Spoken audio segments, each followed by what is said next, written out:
Saraki, Abuja. The ruling All Progressives Congress APC has expressed confidence in the Speaker of the House of Representatives, Yakubu Dogera, in spite of recent defections in the National Assembly, including that of the Senate President, Dr. Bukola Saraki. At a news conference Friday in Abuja, National Chairman of the party, Comrade Adams Oshiomhole, also asked Mr. Saraki to resign or be impeached. I have absolute confidence in Right Honorable Yakubu Dogera. I said something earlier that it was Senator Saraki that complained. He did not only complain that he was not given juicy appointments, but that RT. Hon. Dogera was also not given, and I wondered aloud whether Saraki thought that Dogera is not capable of speaking for himself. After all, he is the Speaker. So, if those were the views of RT. Hon. Dogera, it was not for Senator Saraki to parrot, because Hon. Dogera is capable any day of speaking for himself. The point I tried to make is that Saraki wants to drag everybody along with him. The APC as a party and myself as chairman, we have confidence in Hon. Dogera. I have had very useful interactions with him. We have had couple of meetings. He has shared with me in trust his concerns that have to do with issues in Bauchi State, and I have taken steps to address those issues to the best of my ability, and I have shared with him that I am excited that we are getting very positive results. So, Hon. Dogera has no problem whatsoever with the APC, and he did not do anything similar to what Senator Saraki did. He emerged as Speaker, and he also ensured as a patriot that an APC member emerged as Deputy Speaker. He was not so desperate as to mortgage that position to PDP in order to cling on to his speakership. He knew the difference between personal interests and his party interests, Oshiomhole said. Accusing Saraki of always placing personal interests over and above national interest to that of his former party, Oshiomhole said the ruling party will mobilize the electorate in Kwara Central to ensure that Sen. Saraki does not return to the Senate in the 2019 general elections. In what, however, looked like a catalogue of the sins of the Senate President, the APC said Saraki's emergence as President of the Senate was in clear violation of party guidelines. Other infractions of the Senate President, according to Oshiomhole, include appointing opposition senators to head sensitive and strategic committees, delaying the 2018 budget till the rainy season, rewriting the 2018 budget, and his attempted plan to truncate the June 23 National Convention of the party. Others are conspiring to factionalize the party, illegally defecting from the ruling party, illegal adjournment of the Senate, as well as the non-consideration of a proposal for violence from President Muhammadu Buhari and the budget of the Independent National Electoral Commission (INEC). It is important that we respond to some of the issues he canvassed so that the public is not misled into turning villains to heroes and twisting the facts. There are really no secrets to the Nigerian public, but it is important that we help the public to refresh their memories and arrive at their own individual judgment. First, the Senate President raised the issue that he has always acted, not on the basis of his own personal interest, but in the national interest. The truth is, it is doubtful if the Senate President has ever acted either in the national interest or in the interest of his own political party before his defection recently, Oshiomhole began. We will impeach him. There is the futile attempt he has made to suggest that the Tuesday's incident was an attempt to carry out an illegal impeachment. How can a presiding officer arrive at such a conclusion that there was a plan to carry out an illegal impeachment? Until an action takes place, you cannot determine the outcome. If impeachment itself is unlawful, then you can understand where he is coming from. It is lawful to impeach anyone, including the President of the Senate and his deputy, if the number required to do so is present. So, he cannot preempt that. For their own statement, they claim to be aware that the Senate President was going to be illegally impeached and so mobilized thugs to the Senate. They told the world that they have adjourned till the 25th of September. But meanwhile, about 15 PDP senators were in the Senate and imported thugs that molested 2 of our members they cited in the Senate. Did you find any APC senator in the Senate? If APC senators were not in the Senate and it was PDP senators that were there, what is the basis of the false claim that there was an attempt to carry out an illegal impeachment? In any case, Saraki is not going to be the first Senate president to be impeached, and I doubt he is going to be the last. But definitely, he will be impeached according to law and democratic norms. The only way he can avoid impeachment is for him to do what is honorable, we saw Sen. Akpabio, who was the PDP leader in the Senate. Once he made up his mind to leave the PDP, he wrote to inform the PDP even before his defection that he was resigning. So, Senator Saraki has demonstrated neither character nor being a man of honor. I told him when we held a meeting that he came to join the APC as a senator, and it is on our platform that you became Senate President. Once you made up your mind to leave, the honorable thing to do is to resign as Senate President. If he does not resign, he will be impeached according to law and not by thuggery or by mob or anything that is undemocratic.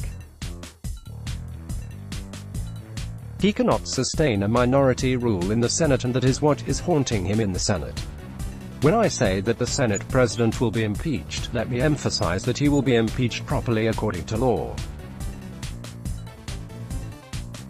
The Constitution is clear how a presiding officer can be impeached, and because several impeachments have taken place, we are not about to witness what has not taken place before. We have enough precedents to fall back on. I have looked at the Constitution, which does not say that an impeachment is illegal. Until it is done, you cannot arrive at the conclusion that it is unlawful. How can we be accused of planning an illegal impeachment when it has not commenced? If he thinks that by saying that he will preempt the APC from having him impeached, he is deceiving himself. I think that the time of Saraki is over. The way he has manipulated the politics of Kwara State, he failed to understand that the Nigerian project is far more complicated than being at the mercy of his own dynasty. He will not only be impeached, we will work hard to have him defeated as a senator in his own senatorial zone come 2019 by the people of Kwara State, who are fed up with Saraki. And check the results of the elections that made him a senator, and you will find out that the president got more votes from Kwara Central than Saraki got for himself. So, he can't claim that the vote the APC got from his senatorial zone was because of him. They were in spite of him, and that is why his leaving is of no political consequence as far as electoral issues are concerned. We tried to talk to him, not out of fear, but out of conviction that as a presiding officer, there are rules of engagement, and we don't want him to get so emotional as to affect those rules of engagement. Saraki connived with PDP to frustrate us without going back to ancient history. It suffices to start by looking at how in the first instance, Sen. Bukola Saraki became the president of the Senate. He decided, clearly against the party position, to enter into a deal with the opposition People's Democratic Party (PDP) and got a faction of the PDP, and taking advantage of the provisions in the Constitution, to side with him, while majority of the APC senators were having a meeting at the International Conference Center (ICC) in order to resolve the issue of leadership of the Senate that was expected to be produced by the ruling party with majority senators in the Senate. Because he had put his personal interest over and above the interest of the party, he went into an alliance with the PDP and conceded the position of Deputy Senate President to the opposition in order to obtain the support of the opposition for him, Saraki, to become the Senate President. So, for the first time in our democratic history in Nigeria, we have a situation in which, whereas the APC have the majority in the Senate went on to elect a PDP member as Deputy Senate President. This action alone portrays Sen. Saraki for who he is. His personal interest comes before any other interest, including national interest and including the interest of his political party. Opposition senators as head of sensitive cities, having went into this unholy alliance with the opposition and mortgaging the right of the ruling party, he proceeded to appoint opposition senators to head strategic committees whose activities can affect, either for good or for bad, the fortunes of the government and the relationship between the government and the legislature. By trading off sensitive and strategic committees to the opposition, Sen. Saraki did that in order to continue to protect himself against the wish of his party as Senate President. Again, that shows that the only thing that was ever constant in the mind of Sen. Saraki was how to cling on to power even if it means at the expense of his party or even of the country. Passing the budget in the rainy season, you do not have to be a political activist or a politician to know that in an election year, every democratic government around the world would do everything possible to ensure that in an election year, it is seen to be working for the people of the country. So, like any other political party, the APC administration under President Muhammadu Buhari, Nigerians expected that it would do everything possible this year to make up for lost time in terms of budget implementation and addressing critical infrastructure without which sustainable development is impossible. The Senate under Sen. Saraki chose instead to delay the budget up to the end of the first half of the year to coincide with the rainy season such that those aspects of the infrastructure such as roads, for example, cannot really be constructed during rainy season. These were not errors of the head on the part of Sen. Saraki's leadership. They were clearly designed to frustrate the capacity of President Buhari's government to address critical infrastructural deficits without which the ordinary man on the streets cannot feel the impact of governance. Rewriting the budget. Again, I want to plead that I am not about to reveal anything. On receipt of the budget by Mr. President, after going through it, he cried out that the budget that was handed over to him by the National Assembly under the leadership of the Senate President was a clear distortion of the well-thought-out budget proposals that he had submitted to the National Assembly. Whereas, Mr. President appreciates that the National Assembly could make some alterations on the budget, it did not expect that the budget would be completely rewritten and so grossly distorted as to make far more provisions for recurrent expenditure such that there is very little left for capital projects without which the Nigerian people cannot benefit from governance. And the President, putting it mildly, said this budget will be difficult to implement. We have all heard of stories of budget padding and no budget padding. On this occasion, I would rather not delve into those. So, when I say the Senate President has never put Nigeria first, I support this statement with reference to the deliberate delay in the budget and the deliberate manipulation of provisions in the budget in a way that will compromise the commitment of the government to address critical infrastructure. Creating a perception of faction in the APC, it is by now not a secret that as Senate President, he conspired with others to try to create a sense of division, a perception of division within the ruling party, having failed to truncate our national convention when they assembled a handful of people who were neither delegates nor aspirants to any of the offices during the convention to purport to form a political party. There is nothing for me to add to the illegality of this action and the false foundation that Senate President Saraki tried to lay. I would rather adopt in toto the illuminating submissions of Mr. Femi Falana-san. He has spoken extensively on the illegality of Sen. Saraki's action, whether in terms of purporting that there is a faction in his own political party, as he then was in the APC, basing his decision to encourage defections on the basis of his own imagined faction in his party that is unknown to all and unknown to INEC. Again, those ones do not portray him as someone who is concerned about sustaining democracy. upon his illegal defection, which he had to do hurriedly because the number of senators who he was preying on the fears that they will not be able to return to the Senate, and or that if they return, they will be heading to prison if President Muhammadu Buhari is re-elected. And so, he had to appoint up to 36 senators who were on his list to defect. But consequent upon our election and assumption of office, we took preemptive steps to reassure those senators. When he defected, however illegal the action was, he went to Allah and to tell the people part of the truth when he said that among other things he was leaving for 2 reasons, but I think the governor of Kwara State, Abdul Fattah Ahmed, was more explicit in corroborating Sen. Saraki's claims when he said that he is a governor and Sen. Saraki as Senate President were being linked to an armed robbery case as part of the reason for defecting. Again, nothing to do with the Nigerian project to the people of Kwara State. However, who linked Sen. Saraki to armed robbery? Was it a federal government or arrested armed robbers? It was the armed robbers who were arrested who alleged that the weapons with which they carried out the heinous crime, including the killings of about 35 people of Kwara State, didn't offer, that those weapons were procured for them by the Senate President. They made these allegations according to police report which is now in the public domain. He has not denied knowledge of these people since some of them were captured on camera in his entourage when he went, ironically, to pay condolence visit to the survivors of the robbery. So, if armed robbers linked the name of the Senate President to the robbery, should the federal government, the APC, be blamed?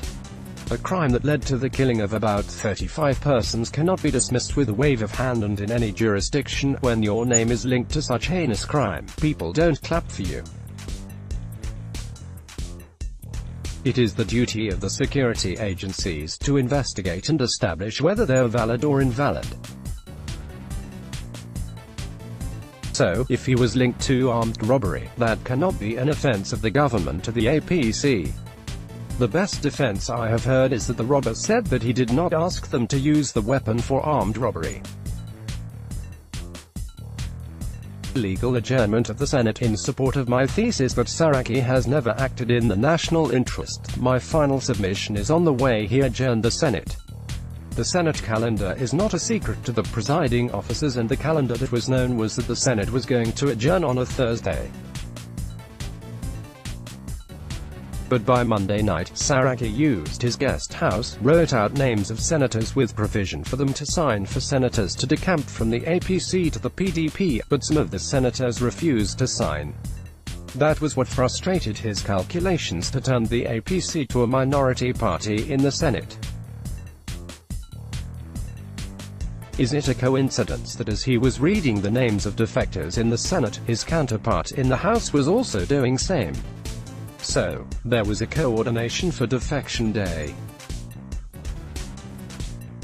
But happily, the preemptive measure we have taken to address genuine grievances frustrated the numbers such that from 36, he could not get more than 14 senators to decamp, including one that subsequently overcame the manipulation.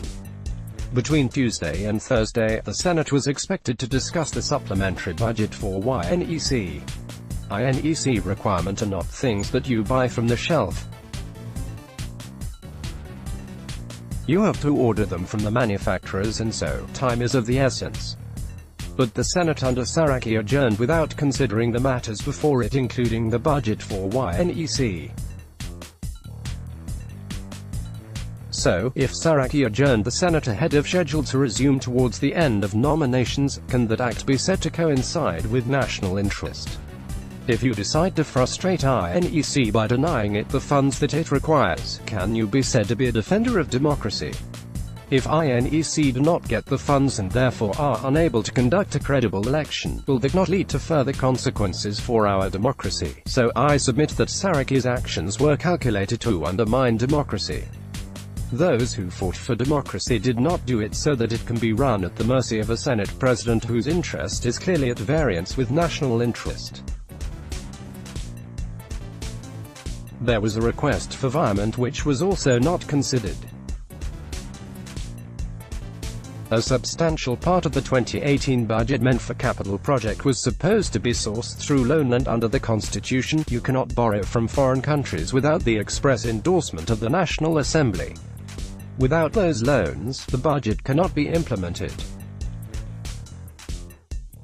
While this was pending, Senator Saraki put his personal interest above his office and chose to adjourn the Senate, leaving this huge national issues unattended to. So, for an officer that behaves like that, how can he argue that anything he did was not about himself? Everything he did has never been informed by national interest. There are also allegations of lack of transparency, and we have seen Nigerians trying to demystify what they earn. We have an arm that is completely unaccountable because of the way he has presided. Therefore, his attempt to use the incident at the National Assembly on Tuesday to portray himself as the conscience of the nation is to insult our collective intelligence as a people, he declared.